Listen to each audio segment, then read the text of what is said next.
Hello and welcome to another Delboy video, and today I'm continuing my friends' gameplay requests where they choose a game for me to play, and it could be a game that I've seen, it could be a little hidden gem that I've never seen, it could be a horrible game where they just want to see me die because they're right little they're nice people, but they like to have a bit of fun watching me suffer. So I asked my friend Martroid this time because I go in a particular order. We're in Season 2, Round 2, and he's chosen a machine that I have obviously great affection for. It's the Commodore Vic-20. It was my first colour computer and one that I had for a couple of years before I moved on to the Commodore 64. I just loved my Vic-20. It was an eye-opener in regards to how computers work. It was sort of a baptism of fire, really, when you consider the things that you needed to do to make a game work, because it didn't have a huge amount of memory, and expanding the memory could be quite a chore. I say that looking at it in experienced eyes. Back then, I just took it in my stride. I know back then that we didn't have an awful lot of money.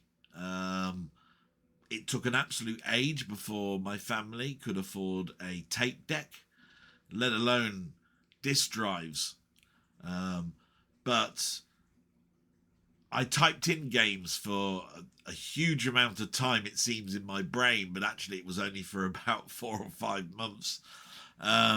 Starting off with cartridge games, and then moving on to tape games. And at the very beginning, I could only play on what they call unexpanded Vic-20, which, if anybody will tell you, was 3.5k of RAM. And it was later on I bought a memory expansion, and then was able to play much more complex and comprehensive games. So when Martroid told me I was going to be playing on an expanded Vic-20 game in 2025, you sort of like think to yourself, oh, well, the unexpanded didn't have that many great unexpanded games. They were much better with memory, but there was some pretty good ones. And he mentioned that this game is called Quadrant. Now, it didn't ring any bells with me. The software company, Romic, did. And I think I had a couple of games by them. Not sure, but I tended to buy later on quite a few games and stuck to same sort of companies. So it is a difficult one for me to remember, especially going back into the 80s, the early 80s at that. So this particular game I'm quite looking forward to because it doesn't ring any bells with me. So all I did was I didn't want to know anything about it. I just wanted to know some of the instructions for it. And so I'm going to move to media playback, and you'll see that there's this site. It is called Every Game Going. And you can see it's from Romic. There's the front of the tape. We actually had a screenshot, which is amazing. And then there are some screenshots and a critical reaction. Now, if I click on critical reaction, there are 2 reviews: Personal Computer Games, which I did buy back in the day, and Personal Computer News, which I don't remember too much about, but Personal Computer Games I did. And they've put just a little bit there: unexpanded Vic owners can now stop dreaming about memory add-ons. Buy this game instead. Wow, that's a pretty good line to end with. Personal Computer News said, since this is written for the unexpanded Vic-20, all limitations must be taken into consideration. And in light of the fact that it fits into a paltry 3.5K of memory, this is quite a fun little number from Romic. Now, I'm not going to read the reviews or click on them at the moment. I'm just going to go straight to the game capture. Type in run.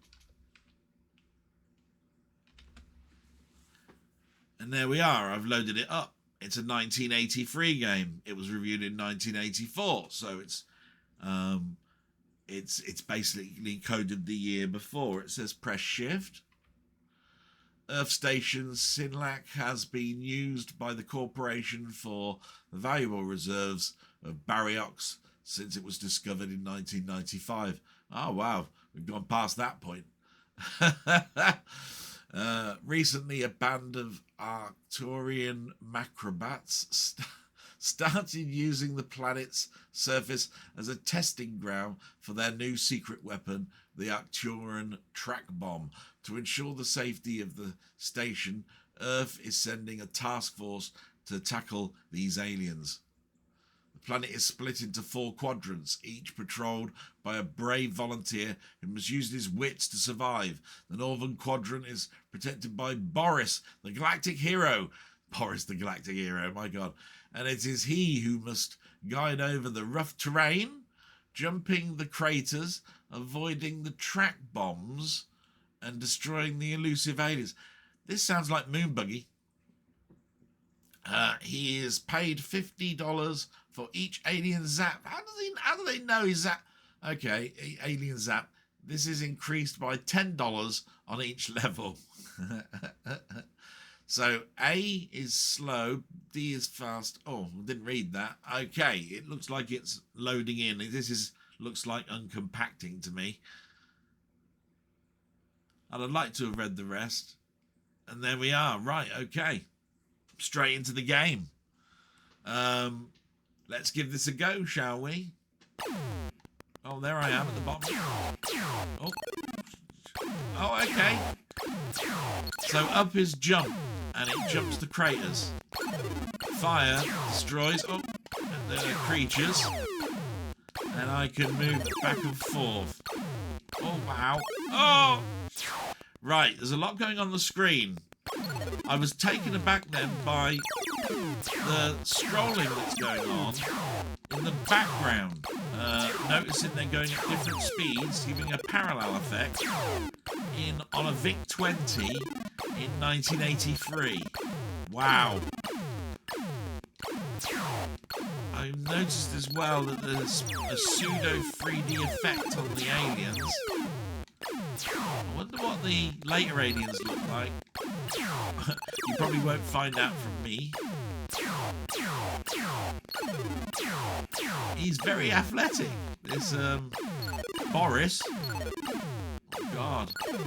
Notice that the craters are becoming a little bit more. Oh, it's getting harder for me to sort of like keep my eye on the craters, I was going to say, and I don't know whether it resets me back. Oh, I thought I was doing well then. So this is Quadrant 1. I'm not sure how you tell. I can only see a lives and a high score and current score. I take it we'll know by colour changes how it used to be done. Yeah, this is tricky. Trickier than you might... than you'd think. That was unfair. Right, so 2,400 didn't get off the first level. Bit of flickering going on there. Let that go by. That could be anything really. It could be that I've got it set to NTSC. It should be PAL or anything. So I think we'll have another go. Right, here we go. That was my baby stretch go. Probably going to do terrible. also noticed that Boris doesn't have that many frames of animation, but what he has got works. Oh, bollocks.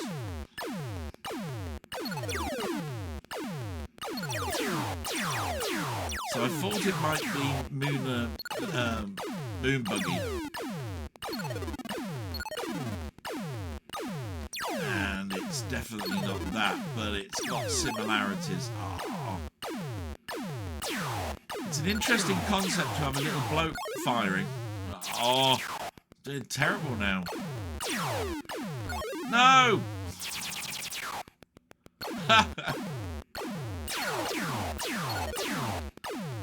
Interesting concept of a little man rather than a... Oh, that was terrible run. And I used that pun intentionally, run. It's an interesting concept not to have a spaceship or a craft and have a little stick guy. I think that's quite quaint. I think what I really need to do if I was playing this, I'd need to study where they sort of like drop down. Patterns do seem to be similar, same. They come on and then go off at the same point. They dip at the same point. Oh my god. How I did that, I don't know. Some of them seem to take more than one hit. But so far, hey, this is very good for an unexpanded game. Yeah, my god. Didn't jump early enough. He jumps quite long, but it's still tricky to gauge when you're firing. There I was looking up at the aliens, and I wasn't looking down at the ground. That's going to be a stumbling point for the whole of the game. You can't sort of like concentrate your eyes on the centre of the screen so that you can see the line graphic at the bottom for the land and where they're coming on. You really do need to look in front of you, slightly above you, and hope that you're okay with the firing up.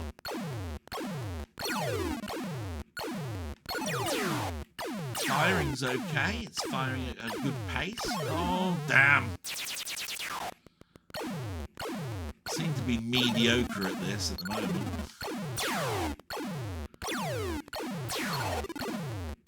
I don't know if it's plonking me at the beginning. Oh my god. How many craters? Athletic little son, isn't he?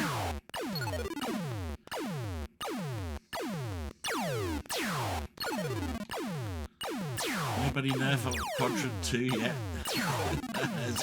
Who's played this game? Oh.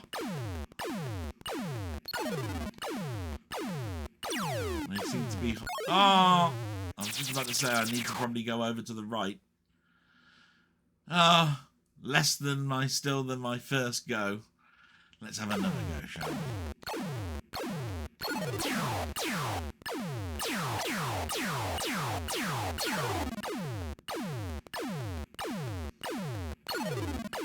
Well, I wasn't looking, but it seemed like I was in a good spot for hitting them. Then.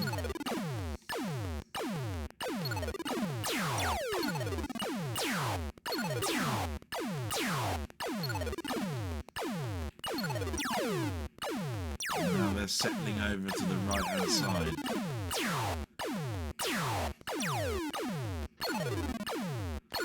Oh yeah, I think I'd have enjoyed this back in the day.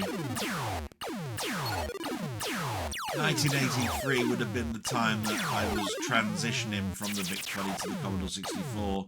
1984, I definitely had my Commodore 64 and was buying literally nothing for the Vic-20. I sold my Vic-20 in 84. So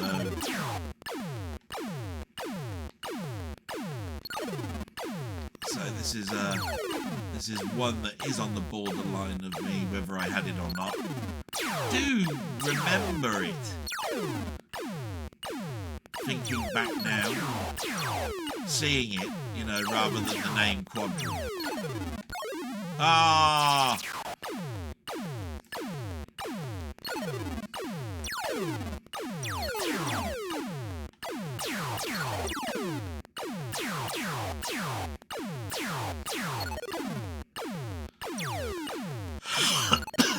Bloody hell.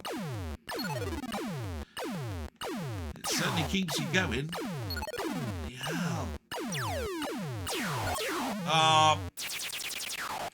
That was a mistake. Oh, thought I was right under him then and I could do something about it.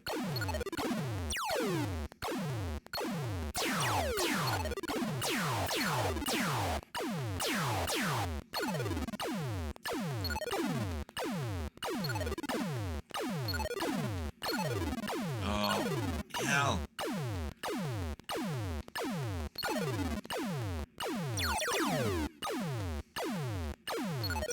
So it's a simple little game. And I totally understand what they were saying in the review. Then when they turn around and said about its limitations, when you consider how much RAM the Vic-20 had on it in its unexpanded state.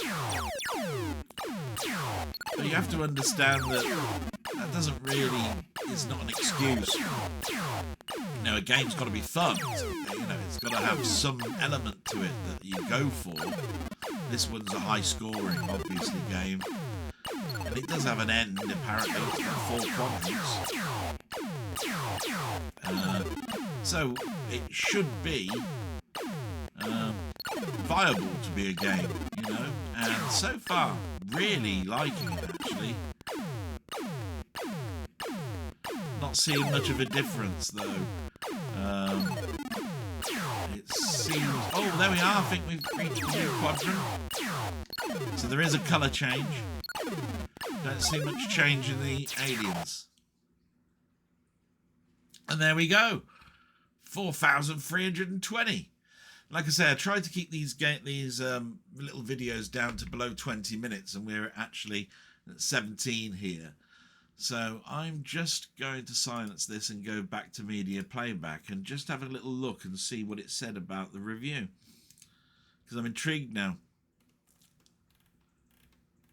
The trouble with a lot of games for the unexpanded Vic is that they look as if they had been written for the unexpanded ZX80 with a bit of colour added for the sake of appearances. Quadrant looks set to change all that. It's a good fast game with scrolling graphics and endless hordes of aliens. The program loads in 2 parts, first the instructions and then the game itself. So it was loading a second part when we saw all that gibberish that was going on. A mountainous landscape scrolls from right to left with a little man running for his life along the bottom of the screen. Using the A and D keys, you can make him run faster or slower, therefore moving him right and left respectively. He cannot go off the edge of the screen, and every few yards a large crater scrolls beneath him. You have to help him jump over them by pressing the return key, otherwise he explodes. You have 4 lives altogether. So he was using a keyboard, or she. I was using a joystick. All this on its own would be enough to keep you on the hop, but there's also a small matter of a long-standing disagreement between your little man and the macrobats. You know who they are, don't you? They're the aliens who have nothing better to do but swoop overhead, dropping bombs until you consign them to eternity with a quick jab of the S key. Unexpanded Vic owners can now stop dreaming about memory add-ons. Buy this game instead. Wow, they really did like it. That's smashing. Oh, look, and there's some pictures. Don't know if it was on page 102 or page 103. Graphics 8, sound 6, ease of use 6, originality 6, lasting interest 7, overall 7. Unexpanded Vic owners can now stop dreaming about memory add-ons. Buy this game instead. There's some screenshots which you now don't need to see. Pretty good. I was just wondering if I could bring up that picture, whether it allows me to. Bank robber, galactic trooper. No. That's ZX80. Don't want that. Is it on this one? Wow, looks like they got a bit of a mistake on the screen there, because none of those pictures help. Personal Computer Games 4, so it was quite an early one. Anyway, let's go to the camera, and I'm just going to turn around and say thank you very much for Martroid for suggesting that game. I had a, and I excuse the pun again, had a blast, actually. I really enjoyed my time with that. It is difficult looking at a game as old as I am in the year that we are, 2025, looking at a simplistic game like this, very small amount of RAM, and really all you've got is jumping and firing. But I've seen far worse, and I've enjoyed those as well. So with this particular one, it's a definite thumbs up. I would say that this is a perfect little game for when it's raining. You know, it's pouring down with rain. You don't know what to do. You want something that's quick and simple to load. Put this on, have a little bit of a blast, and then, hey presto, you've had a little bit of a fun time with an old classic. Definitely enjoyed my time with this one. Absolutely inspired choice. I wouldn't have known about it much. I'm still wondering if I did know about it or not. It looks like I did play it, but it was all the way back when it first came out, and I haven't seen it ever since or played it since. That's the truth. So thank you very much, Martroid. I hope people have enjoyed watching me getting destroyed, it looked like, in this. I'm glad I got to Quadrant 2 at least. And I was really I was really having fun with it. And with that, I'm going to say salute and roll on the next one, where I could be onto another little gem, or I could be onto another one where they just want me to die a lot. Thanks very much. Bye-bye.